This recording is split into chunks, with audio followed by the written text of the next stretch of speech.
They had been taken for 3 nights. No food, no water, no mercy. The men who held them laughed while the girls cried, hands tied, clothes torn. Every hour felt like a lifetime. Their bruises told the story louder than their voices. Luma, the youngest, only 19, curled on the dirt floor. She clutched her stomach and prayed that the child inside her would live. Sana, 22, fought back once. For that she was beaten until her arm nearly broke. Nera, the eldest at 23, sat still. She stared at the fire in silence. She had once taught children to read. Now she could not even save herself. On the 4th night, luck came in the shape of a mistake. Their guards drank too much whiskey. The rope that tied their wrists slipped loose. The girls ran bare feet over stones, hearts pounding in the dark. The desert gave them no cover, only wind, only silence. By dawn, the sun was cruel. Their skin burned, their lips cracked. Each step felt like the last. Still, they moved forward because behind them was worse than death. The horizon shimmered red and gold. Then they saw it, a horse, an old rider tugging the reins as the beast had slowed. Before him, the 3 girls collapsed on the cracked earth. The rider did not move at once. His hand rested on the butt of his gun. Gray eyes scanned the open land. Silence was the most dangerous sound in the west. No ambush, no pursuit, just the 3 broken figures at his feet. He slid from the saddle. Dust clung to his coat. He walked slow. The first body he touched was Nera. Her pulse was faint but alive. The second was Sana, her arms swollen, her fingers clutching a broken knife. The third was Luma, her face swollen from bruises, her breath shallow. Her hands wrapped around her belly. All 3 lived barely. The rider drew his knife. With one quick motion, he cut the ropes from their wrists. Not a word, not a sound. He lifted them one by one onto his horse. Each step heavy as if he carried the weight of their pain himself. That man was Elias Ward, 55 years old, once a name whispered with fear across the frontier, now only a rancher with nothing left but his land and his silence. He turned the horse toward his cabin. Behind him the desert stretched wide. The girls did not speak.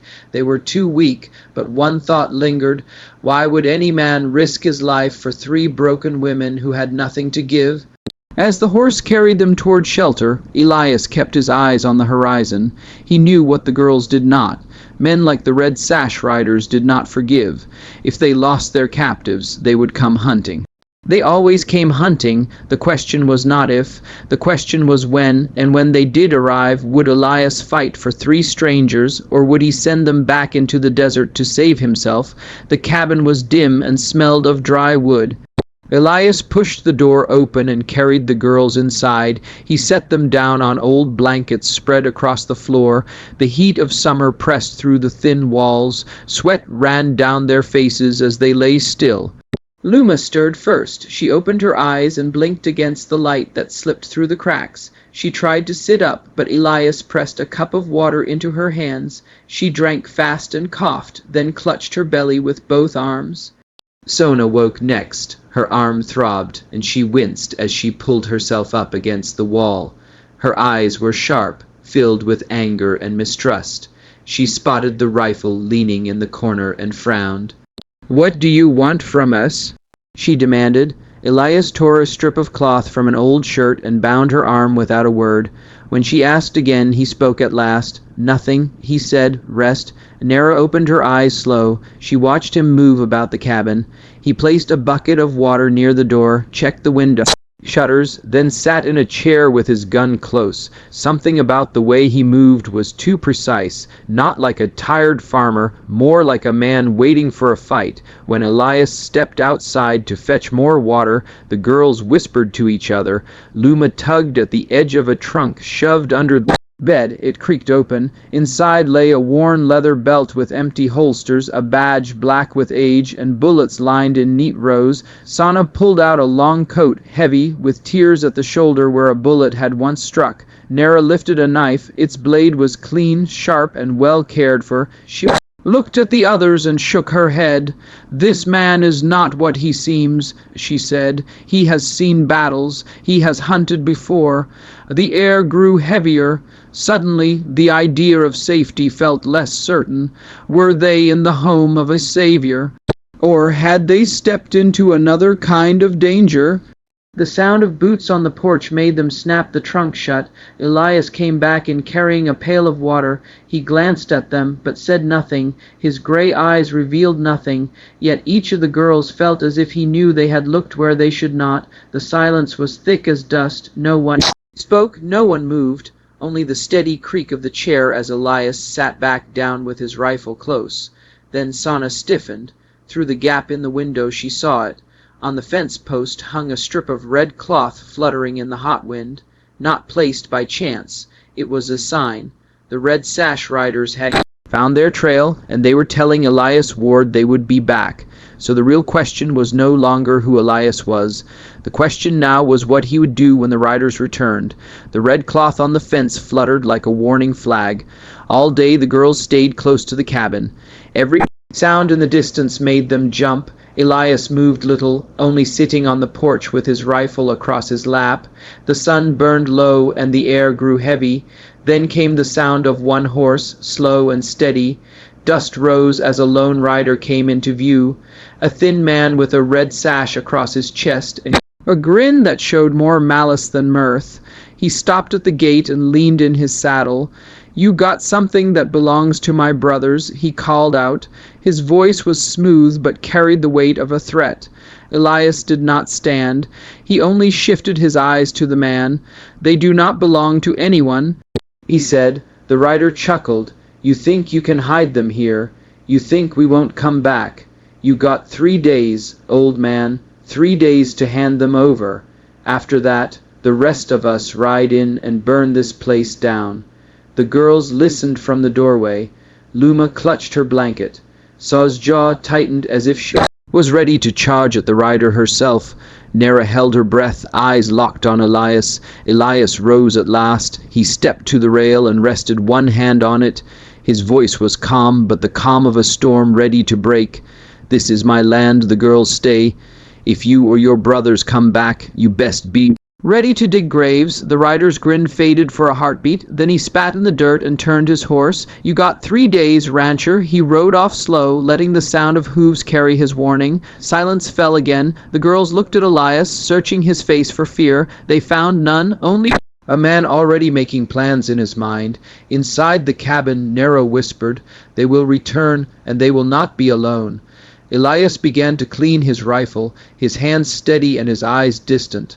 "They will return," he said. "That is certain."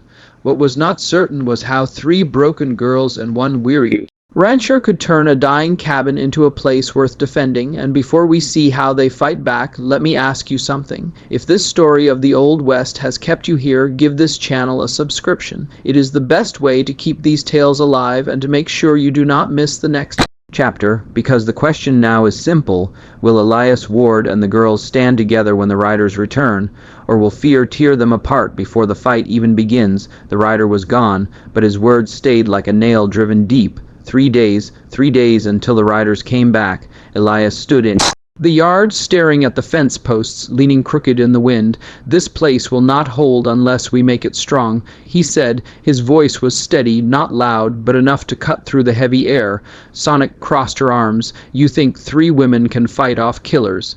she asked. Her tone was sharp, but her eyes burned with fire. Elias looked at her and shook his head. "I think 4 people can." The work began at once. Old sandbags were dragged from the shed. Loose boards were nailed across the windows. The gate was braced with timber cut from a fallen tree. Every strike of the hammer echoed across the dry land. Every sound told the world they were not going to run. Luma, weak at first, knelt by the garden patch. She pressed seeds into the dirt with trembling hands. Elias showed her how to cover them lightly and pour water from a dipper. Her face lit with a fragile hope, the first he had seen from her. Sana carried the heaviest loads. She shouldered sandbags with a grunt and dared anyone to stop her. When Elias warned her to rest, she only laughed. "If I can carry my anger this long, I can carry a bag of sand." Nera worked with calm hands. She stitched torn cloth into sacks and patched Elias's coat where an old bullet hole had left a tear. At night she boiled water in an iron pot and spoke in a low voice about the value of standing together. Her words were not long, but they held the weight of truth. Around the second evening, as the sun bled into the horizon, Elias sat on the porch. The girls gathered near, their hands sore, their bodies tired. For the first time since that terrible escape, laughter rose. Santa mocked the way Elias hammered crooked nails.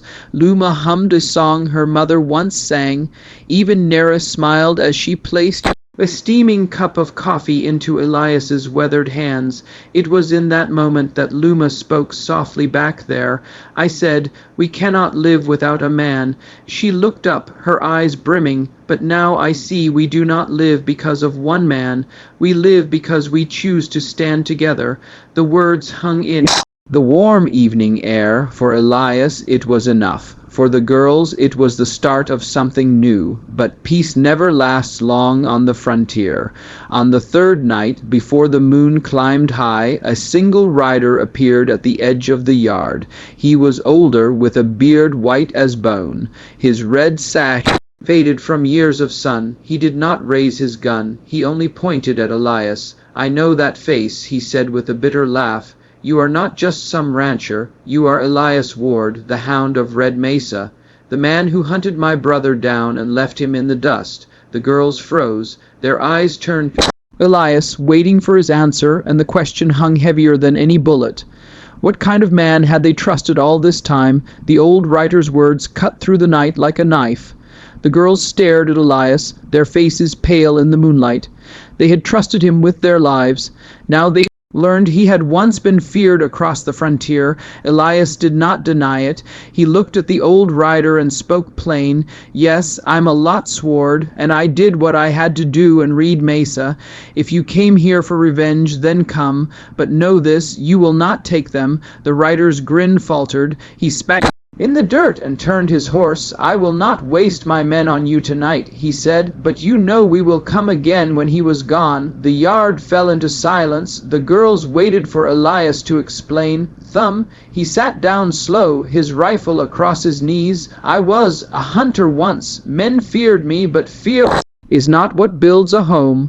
What matters is what we choose to stand for now." The three girls exchanged glances. Luma's hand went to her belly. Sana's eyes softened, though still fierce. Nera stepped forward and placed her hand on Elias's shoulder. "Then we stand with you," she said, the next day. The work did not stop. They hauled more timber. They stacked stones by the fence. They dug a trench for water runoff. It was hard work, but it was their work, and with every nail, every shovel, the cabin turned into something more than a hiding place. It became a home. By evening, the air shifted. Clouds rolled in from the west for the first time in months. Rain fell. Heavy drops pounded the roof and soaked the soil. The girls stepped into the yard and lifted their faces to the sky. Luma laughed through her tears. Sana let the water wash the dust and blood from her skin. Nera stood beside Elias, her hand still on his arm. For the first time in years he let himself smile. They had not only survived, they had chosen to live, and that choice carried more power than fear ever could. Out here in the Wild West, the lesson was clear. Home is not built by walls alone. It is built by hearts that refuse to give in. So let me ask you, what are you standing for in your own life?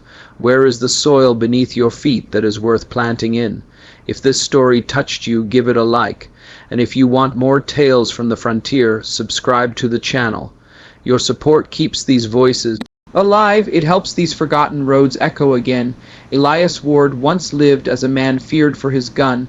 Now he chose to live as a man trusted for his silence, and the girls who once believed they could not live without a man now found they could live by their own choice. Together they had turned a broken cabin into a home. The night settled quiet, not the silence of fear, but the silence of peace.